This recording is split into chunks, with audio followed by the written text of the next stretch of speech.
8 मार्च 2024। महाशिवरात्रि के दिन चुपचाप घर ले आए। यह 10 की एक छोटी सी चीज चारों दिशाओं से पैसा इतना खींचा चला आएगा कि आप संभाल नहीं पाएंगे। दोस्तों, हमारे सनातन धर्म में महाशिवरात्रि का विशेष महत्व होता है। फागुन मास के कृष्ण पक्ष की चतुर्थी तिथि को महाशिवरात्रि पर्व के रूप में मनाया जाता है। इस बार महाशिवरात्रि 8 मार्च 2024 को मनाई जाएगी। इस दिन भगवान भोलेनाथ और माता पार्वती जी का विवाह हुआ था।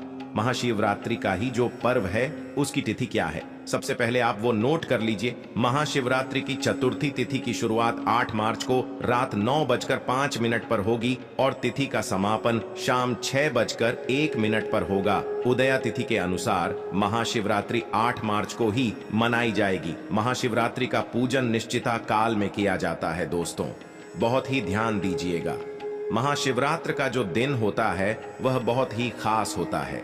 इस दिन भगवान भोलेनाथ धरती पर शिवलिंग के रूप में प्रकट हुए थे और हमारे वास्तुशास्त्र में कहा गया है कि महाशिवरात्रि के दिन ही सृष्टि का निर्माण हुआ था, सृष्टि की शुरुआत हुई थी। इसीलिए दोस्तों, हर व्यक्ति को महाशिवरात्रि का बेसब्री से इंतजार रहता है।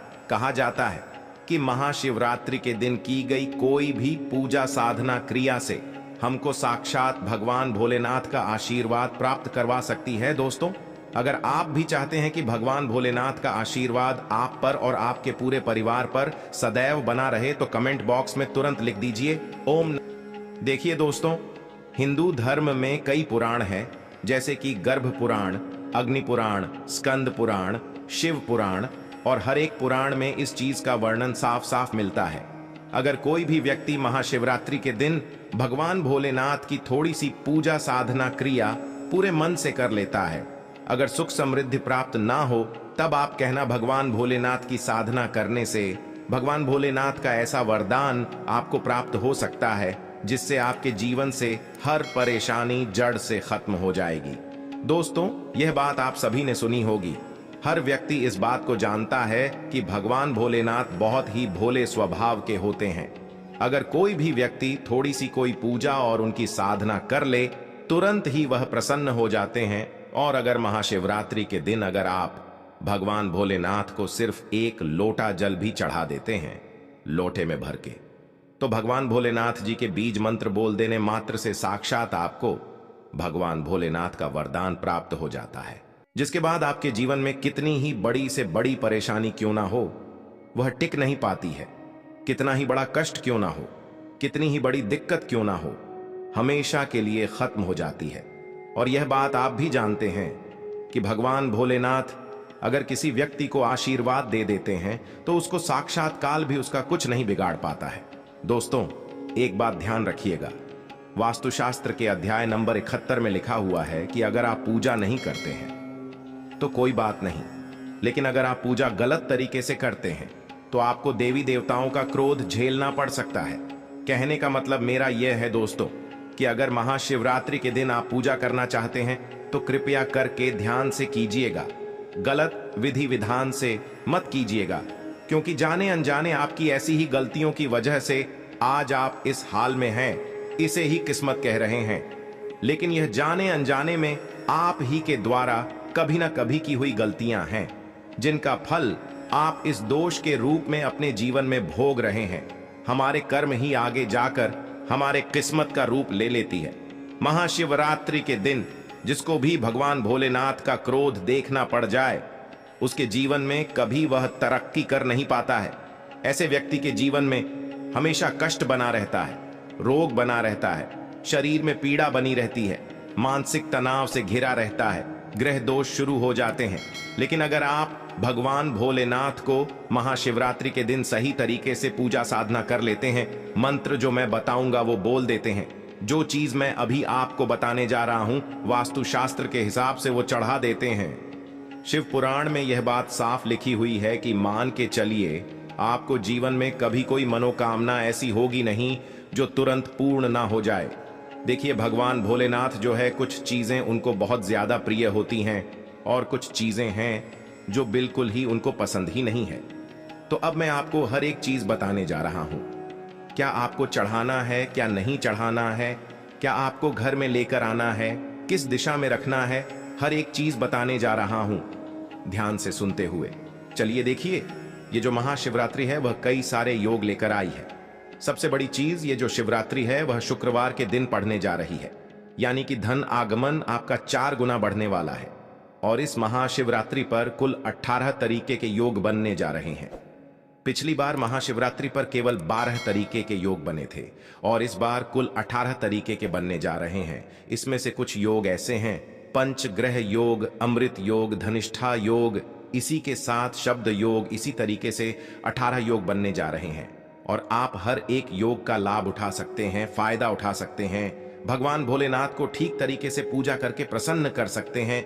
वीडियो को बिल्कुल भी स्किप करने की गलती मत कीजिएगा, पूरे जीवन भर आपको पछताना पड़ सकता है। ध्यान से सुन के जाएंगे तभी गलती नहीं करेंगे, ऐसी आपकी कोई भी इच्छा नहीं है। दोस्तों, जो इससे पूर्ण ना हो पाए, एक एक जानकारी आपको इस वीडियो के माध्यम से बताने जा रहा हूं। दोस्तों, इसलिए आपसे फिर से एक निवेदन है, सारी जानकारी को आप कहीं कॉपी पेन में नोट कर लीजिए ताकि महाशिवरात्रि के दिन आपसे गलती ना हो पाए। सबसे पहली चीज जो आपको ध्यान रखनी है, अगर आप भगवान भोलेनाथ को जल से अभिषेक कर रहे हैं तो आप तांबे के लोटे में जल लेकर जा सकते हैं। लेकिन अगर आप पंचामृत लेकर जा रहे हैं या दूध लेकर जा रहे हैं तो तांबे के लोटे का प्रयोग ना करें। ज्यादा देर तक रखा हुआ दूध यानी कि बासी दूध का भी अभिषेक ना करें। आप स्टील के लोटे में दूध वगैरह को ले जा सकते हैं। अगली चीज, तुलसी जो है सबसे पवित्र चीज मानी जाती है, लेकिन भगवान शिव को अभिषेक में या मूर्ति पर भूल से भी तुलसी माता का इस्तेमाल ना करें, वहां पर ना चढ़ाएं। तीसरी जो चीज है, हल्दी का प्रयोग भी भगवान भोलेनाथ पर नहीं किया जाता है, क्योंकि भगवान भोलेनाथ वैरागी हैं। हर एक शुभ कार्य में हल्दी का प्रयोग होता है, लेकिन भगवान भोलेनाथ की पूजा में हल्दी का प्रयोग बिल्कुल ही निषेध माना जाता है। भगवान भोलेनाथ की पूजा में आप सफेद पुष्प का प्रयोग जरूर करें, लेकिन भूल से भी केतकी या फिर चंपा के पुष्प का प्रयोग ना करें, इसका इस्तेमाल भी वर्जित है। भगवान भोलेनाथ को अगर आपने यह अर्पित किया तो आपको दोष लग सकता है, उनके क्रोध का सामना करना पड़ सकता है।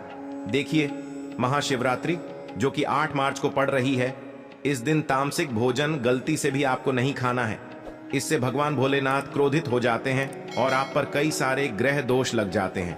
तब आपको समझ नहीं आ पाता है कि मुझे किस गलती की सजा दे रहे हैं। भगवान तो आप इन गलतियों को मत कीजिएगा। और अब जानते हैं कि आपको क्या क्या करना है। उसके बाद मैं आपको बताऊंगा कि कौन सी वह चीज है जो कि आपको इस दिन अपने घर खरीद कर जरूर लानी है। तो सबसे पहले भगवान भोलेनाथ की पूजा करने के लिए महाशिवरात्रि के दिन सुबह सुबह आप सोकर उठ जाएं। ब्रह्म मुहूर्त में उठते हैं तो यह सबसे उत्तम है, अन्यथा आप 8 बजे से पहले तो जरूर ही उठ जाइएगा। इसके बाद आपको नहाना धोना है और सफेद वस्त्र धारण कर लेने हैं। हो सके तो बिना सिले हुए जो वस्त्र होते हैं उनको धारण कीजिए, ये बहुत ज्यादा शुभ माने जाते हैं। अब जैसा कि मैंने आप सभी को बताया कि इसी दिन भगवान भोलेनाथ शिवलिंग के रूप में प्रकट हुए थे, तो इस दिन आप भगवान भोलेनाथ पर बेलपत्र जरूर चढ़ाइए। आपको कहीं बेलपत्र ना मिले तो मंदिर में जो चढ़े हुए बेलपत्र होते हैं, आप उन्हें धो करके फिर से आप उन्हें चढ़ा सकते हैं, वह फिर से उतने ही पवित्र हो जाते हैं। अब बेलपत्र ऐसा वैसा नहीं होना चाहिए, बेलपत्र बिल्कुल ही कटा पिटा ना हो। चिकना जो बेलपत्र होता है वही आपको भगवान भोलेनाथ पर चढ़ाना होगा। ध्यान रखिए दोस्तों, एक तरफ 1000 कन्याओं को खाना खिलाना और एक तरफ भगवान भोलेनाथ जी को 3 पत्ते वाला बेलपत्र चढ़ाना, इन दोनों के फल बराबर होते हैं। इसी के साथ भांग धतूरा इस दिन आपको भगवान शिव को जरूर अर्पित करना चाहिए, लेकिन ध्यान रहे कि माता पार्वती को भांग धतूरा बिल्कुल भी पसंद नहीं है। मां पार्वती क्रोधित होती है, तो भूल से भी आपको माता पार्वती को इन चीजों को टच नहीं करवाना है। अब मैं आपको बताता हूं कि इस दिन आपको कौन सी 10 रुपए की चीज अपने घर लेकर आनी है।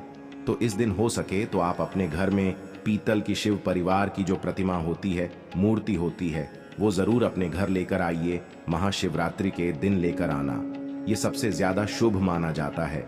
अगर आपको शिव परिवार नहीं मिल पाता है तब आप शिवलिंग लेकर आएं और उसे अपने घर में स्थान जरूर दीजिए, ये सबसे शुभ होता है। तो महाशिवरात्रि के दिन आप शिव परिवार को जरूर स्थापित करें। तो मुझे उम्मीद है मेरे द्वारा दी गई जानकारी से